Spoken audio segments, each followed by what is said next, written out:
First, a Zack Snyder zombie movie hit theaters, and now a Saw movie? That can only mean one thing. It's 2004 again, and I'm investing in Google. See you later, suckers.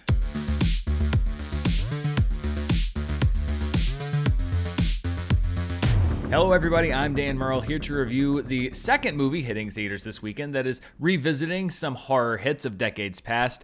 The weirdly named Spiral from the Book of Saw, the movie that's hyping itself as a new vision of the Saw franchise, but when you consider that the director of this movie has directed 3 previous Saw films, and the writers of this movie wrote the previous radical reinvention of the Saw franchise, Jigsaw, it becomes pretty obvious that this is not exactly the reimagining that they've been advertising. This was actually an original idea or original concept, supposedly, that was pitched from Chris Rock to Lionsgate to help make a new Saw movie, and Chris Rock, in what a lot of people would say, including myself, is an unconventional choice, also chose to star in this movie. He plays Detective Zeke Banks, a loner in the police department who doesn't trust anybody until he's teamed up with a hotshot new rookie played by Max Minghella. Zeke, I want you to meet Detective in Training, William Shank. He was the top of his academy, so don't screw this up. But as setups go, you've seen all of these characters before. There's the hard-nosed captain, who's played by Marisol Nichols, whose job it is to keep everybody in line. You also have Zeke's father, Marcus, who's played by Samuel L. Jackson, who is the former chief of police, who very sternly looks down on his son's performance as a police officer. But he may have the insight for the job when it looks like a new copycat Jigsaw killer pops up and begins targeting cops. I'm here to help reform the Metro Police, to remind them of their oath to the people of this city. Spiral is being marketed as Saw adjacent or Saw adjacent, but it hits the same beats that you've seen in a lot of the Saw movies, particularly the ones that kind of went in the middle of the franchise. You have victims that are put into gruesome traps, and then you have a race against time to find out A, where the victims are, to see B, what choices the victims make, because they're always given a choice, and then C, to find out who the killer is. If you're going into this movie expecting it to lean into the horror angle, then I think you're going to be disappointed, because this is much more of a mystery film, a whodunit,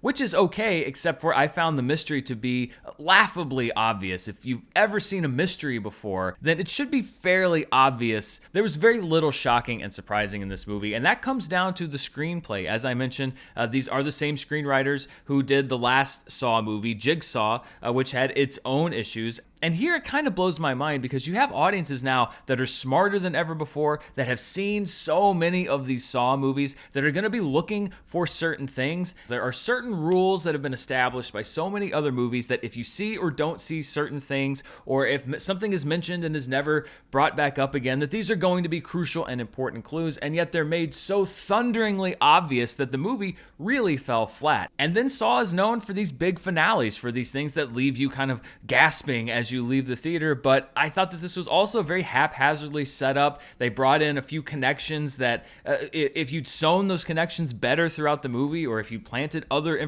pieces of information better throughout the movie, then maybe it would have worked. But it all just seemed like an anticlimax, as if they laid all these different pieces out and they were like, whatever, let's just end the movie. But when you throw out the mystery, really the only thing left to judge the movie on are the performances and then the horror aspects, the traps, all of the things that a lot of people go to the Saw movies for. When we're talking about the traps, they're gruesome, and as almost all of them are, but I didn't find them particularly clever, and they are really, really, really gross. And I don't mind gross. I don't generally tend to gravitate towards what might be called torture porn, or what might be called these overly graphic horror movie things, but I don't mind them in a movie if they're set up in a fun or an interesting or a creative way. I didn't really find the setups to be that interesting. Again, when I look at the other Saw films, the traps always seem to have a very kind of clever ruse that it's set around, or a very clever point. They tried to do that in this movie, but I think they've done so many of these by this point that you kind of run out of ideas. So I will give it to the movie that the traps are definitely gross and gruesome, and they make you squirm and go like, ugh. And if that's what you're into, then that's great. The creativity of those traps has always been what's interested me more than the gore of it all. And so that didn't really get me going. Plus, there aren't really that many. Like I said, this is really much more of a police procedural supernatural, and it's much less focused on the different traps that people find themselves in. It almost seems obligatory to get going with this mystery, to keep going with this investigation that's going on. And then we come to the performances, and I mentioned that Chris Rock is an interesting choice to star in this movie. I would say I found his performance about 40 to 50% interesting, in the sense that, like, okay, I've never really seen this mode from Chris Rock before. It's definitely a different kind of role for him. And then the other half, I really just kind of thought that he wasn't well suited for this part. I turn in a dirty cop, I get a medal for it. I also got a bullet, and I got to look over my back for the rest of my career. And I'm not necessarily saying it's his fault.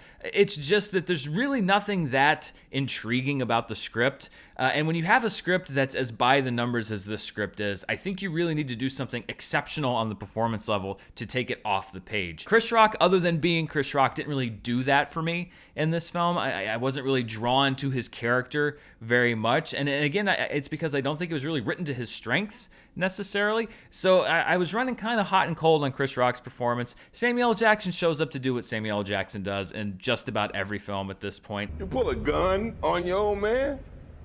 You out of your f***ing mind? I could have killed you. What are you talking about? I got the gun. I could have killed you. Max Minghella, as I mentioned, is the new partner. He hits all the required new partner beats of, the fresh-faced young rookie who's eager to get on the job, and he's got the wife and kid at home. The hard-boiled gruff detective and the young newbie on the job. Most crime happens on weekends, holidays, so you would think anybody married to a cop would understand this. But no. They do what they can with the beats that they're given, but nothing really transcends the screenplay, and I think that's really the weakness with this film. I think that Spiral from the Book of Saw is not a new chapter in this franchise or a reimagining. I think it is yet another rehash, and this is the second consecutive time where they've kind of tried to pull out this trick of, oh, well, this is related to the Saw movies, but it's different. It's not really that different from the other ones that you've seen. It is a different type of movie than Jigsaw was. Jigsaw was going for a very different kind of end result, but ultimately you have here pretty much the same Saw movie that you've seen many, many times before. So if you are a hardcore Saw aficionado, if you just love every movie that's come out in the franchise, then you'll probably like this one too, because there's not really that much that's different. If you think that this is going to be the movie that's going to win you over on the Saw franchise, or if you were tired of the old tricks that they had and are thinking that maybe you'll revisit this one to see something new, again, I don't really think that there's that much there for you. Maybe the curiosity factor, like I said, of Chris Rock in this kind of role, it is interesting at times, but at other times, I just didn't think that it worked at all. So this is not going to be overall a recommendation for me in general. It's just not worth the money, honestly, or the time, especially if you've seen this movie before. But like I said, if you're a hardcore fan of the franchise, then maybe you'll want to check it out. But judging from the screening that I went to, which was last night on a Friday night, and I know that there are a lot of people that really aren't yet ready to return to a movie theater, but I saw this in a theater that had, I believe, 4 other people in it.